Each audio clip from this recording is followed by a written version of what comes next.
Welcome back. Channel के 2.0 version में आपका स्वागत है। क्योंकि एक नोटिफिकेशन मैं आपको देना चाहूँगा वीडियो शुरू होने से पहले, क्योंकि हमारे जो व्यूअर्स हैं और सब्सक्राइबर हैं उन्हें इसी तरीके के वीडियो पसंद आते हैं। इसीलिए अब से इस चैनल के ऊपर जो है वो बिजनेस और टेक्नोलॉजी रिलेटेड वीडियो ही पोस्ट होंगे। आई होप आपको पसंद आएंगे।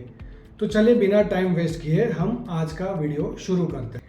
आज का वीडियो है जापान की एनर्जी क्राइसिस के स्टडी के बारे में।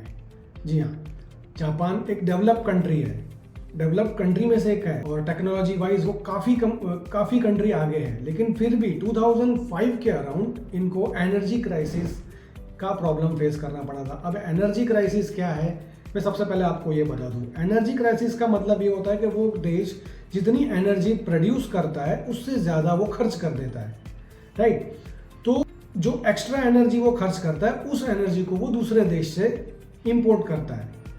तो इससे क्या हो जाता है कि आप बड़ी चीज़ों में आप दूसरी कंट्री पर रिलाई कर जाते हो, जैसे कि आपका बिजनेस हाउसेस हैं, आपके फैक्ट्रीज हैं, या फिर और भी ऐसी इंपॉर्टेंट चीज़ें जिससे आपकी कंट्री की इकोनॉमी एनर्जी की वजह से चल रही है, वो पूरी तरीके से दूसरी कंट्री के ऊपर आ जाती है। अब रिमोट उनके हाथ में, वो जब चाहे आपके एनर्जी को रोक सकते हैं, स्लो डाउन कर सकते हैं। एक तरीके से आपका पूरा कंट्री उस कंट्री के ऊपर रिलाई हो जाता है, डिपेंड हो जाता है। और ख़ास करके जब वॉर का टाइम है, वॉर जोन में आप हो, वॉर जैसे सिचुएशन में आप हो, तब तो ये बड़ा ही डेंजरस होता है। क्योंकि किसी भी वक्त जिस कंट्री से आप एनर्जी ले रहे हो वो कंट्री आपके कंट्री में ब्लैकआउट कर देगी और उस दौरान बहुत सारी चीज़ें ऐसी हो सकती हैं जो कि डेंजरस हो सकती हैं। तो ये इस चीज़ का जापान फेस कर रहा था और सबसे पहले जापान ने इस चीज़ को समझा कि हाँ ये एक प्रॉब्लम है। इससे पहले कि ये बड़े कैजुअल जा रहे हैं कि कोई नहीं ठीक है, लेकिन अब यहाँ पर इन्होंने समझा कि ये एक प्रॉब्लम है और इसके ये सारे साइड इफ़ेक्ट्स हैं। तो इसके लिए हमको कुछ सोल्यूशन निकालना होगा।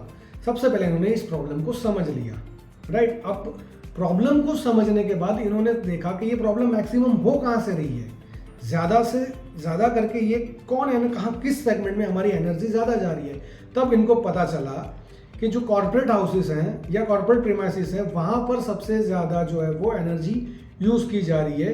वो इसलिए क्योंकि वहाँ पर एक कल्चर, एक ट्रेंड चलता था कॉर्पोरेट में, जहाँ पर आपको कंपलसरी सूट और टाई वगैरह पहन के जाना है, इवन गर्मी में भी।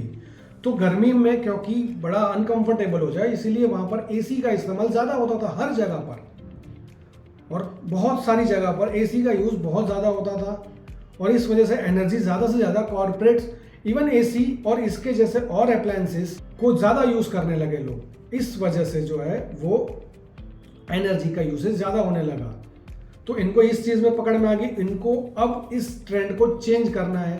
तो एक नॉर्मल होता है कि कोई भी ट्रेंड जो काफ़ी समय से चलता आ रहा होता है वो ओवरनाइट तो बदल नहीं जाता है, लेकिन इनकी जो प्रॉब्लम थी वो ओवरनाइट में सॉल्यूशन लाना ही ज़रूरी है, राइट। तो उन्होंने जो है वो एक कैंपेन लॉन्च किया, कूल बीज कैंपेन, जहाँ पर है बड़ी कंपनी के सीईओ, टॉप के एग्जीक्यूटिव्स, गवर्नमेंट के बड़े ऑफिसर्स, इवन यहाँ के प्राइम मिनिस्टर को भी कैजुअल कपड़ों में दर्शाया गया। उसके लिए काफ़ी कैंपेन एडवर्टाइजमेंट की गई, फैशन शो रखे गए जहाँ पर उनके प्राइम मिनिस्टर खुद एक कैजुअल कपड़ों में, जो गर्मी में अक्सर हम पहनते हैं, कि हमें गर्मी में एसी की ज़रूरत ना पड़े और एक बेसिक अप्लायंसेस से काम हो जाए।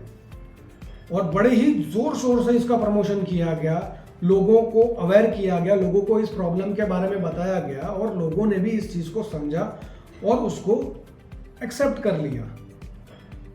और इसमें क्या हो गया कि जैसे ही ये कैजुअल वेयर में आ गए तो कपड़ों की एक नई लाइन शुरू हो जाती है, जहाँ पर फैशन रिलेटेड बिजनेसेस और आगे आने लगे।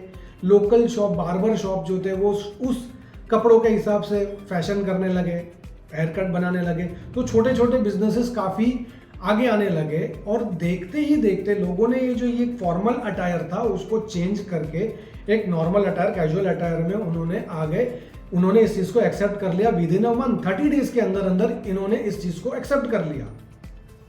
और इसका इम्पैक्ट और रिजल्ट ये आया कि उनके जीडीपी में जो है वो 100 बिलियन की ग्रोथ होने दिखने, जो कि एक काफ़ी अच्छी बात है। विद इन अ मंथ काफ़ी कुछ चेंज हो गया। और क्योंकि देखा इन्होंने कि ये कैंपेन सक्सेसफुली चल गया है तो वो आज तक जो है 15 साल से इस चीज़ को चला रहे हैं और अपनी प्रॉब्लम को उन्होंने करीब करीब ओवरकम कर लिया और प्रॉब्लम का सोल्यूशन उन्होंने ला दिया। इस केस स्टडी में मेरा क्या व्यू है मैं वो आपको बताना चाहूँगा। देखिए, अक्सर हम ना किसी भी बिजनेस में एक ट्रेंड, एक कल्चर को लेकर के चल रहे होते हैं जिसके ऊपर हमारी किसी टाइम पर जो है वो रेपुटेशन या गुडविल या प्रॉफिट बना होगा, जिससे हमारी कंपनी बनी होगी। लेकिन टाइम चलते चलते जैसे कि टेक्नोलॉजी डेवलप होती है और बहुत सारे नॉर्म्स चेंज होते हैं, बिजनेस क्लाइमेट, बिजनेस एक एटमॉस्फेयर चेंज हो जाता है, उसके चलते जो है वो हमारा ट्रेंड, वो कल्चर, हम उसके साथ में आगे नहीं बढ़ सकते हैं। लेकिन एक हम समझते हैं ओके ठीक है चला लेंगे, हमारी कंपनी का नाम ही इसी से हो सकता है। लेकिन अगर उससे आपका बिजनेस प्रॉफिट नहीं बनाता है, आपकी गुडविल एक टाइम पे ऐसे हो जाएगा कि वो करीब खराब हो जाएगी या नहीं रहेगी, इससे बेटर है कि कुछ चेंजेस करके हम जो है वो करंट सिनेरियो के साथ में जुड़ जाएं। जैसे कि जापान का एक कल्चर था, उन्होंने अगर उसी को नहीं हम इस चीज़ को नहीं छोड़ सकते, तो ये कॉम्पिटिटिव मार्केट में, ग्लोबलाइजेशन वाले टाइम में वो अपने आप को कहाँ खड़ा कर पाते हैं। वो हर बार किसी ना किसी पे डिपेंड करते और पूरी तरीके से वो उनके हिसाब से उनको चलना पड़ता और पूरा रिमोट कंट्रोल ही उनके हाथ में होता। हमारे बिजनेस में या हमारे चीज़ों में भी करीब करीब ऐसा होता है, जहाँ तक हम उस ट्रेंड को लेकर किसी और पर रिलाई करते हैं तो हम फंस जाएंगे किसी तरीके से कि मैक्सिमम हम पैसे लगा रहे हैं क्योंकि हमको चला नहीं है चीज़ें, लेकिन पैसे लगाने के बाद हम लॉस ही कर रहे हैं, हमारा वो प्रॉफिट नहीं बना रहा है, हमारी कुछ चीज़ें बदल नहीं रही हैं।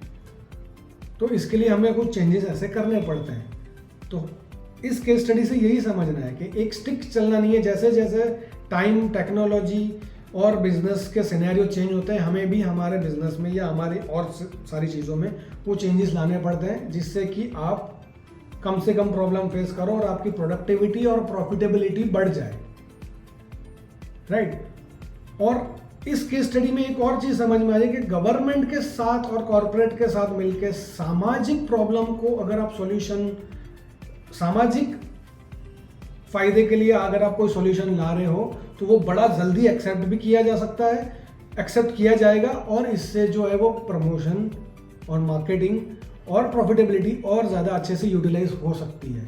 एक ये चीज़ समझ रहे ना, अक्सर हम अपना फ़ायदा है, गवर्नमेंट अपना फ़ायदा नहीं, ये दोनों साथ में मिलकर किसी प्रॉब्लम के लिए आ रहे हैं तो इसका एक्सेप्टेंस बहुत जल्दी हो जाता है, क्योंकि ये एक कॉमन प्रॉब्लम है, हर कोई इससे बाहर आना चाह रहा है। तो एक ये भी बात यहाँ से इस केस स्टडी में जो मुझे लग रहा है, ये मेरे व्यू पॉइंट है, हो सकता है आप इससे एग्री करो, हो सकता है आप ना करो, आप क्या सोचते हैं मुझे कमेंट में बताएं। बहुत जल्द मिलेंगे हम अगले वीडियो में, जहाँ पर कुछ नए बिजनेस या नई केस स्टडी या नई टेक्नोलॉजी के बारे में हम बात करेंगे। I appreciate your time, thank you so very much.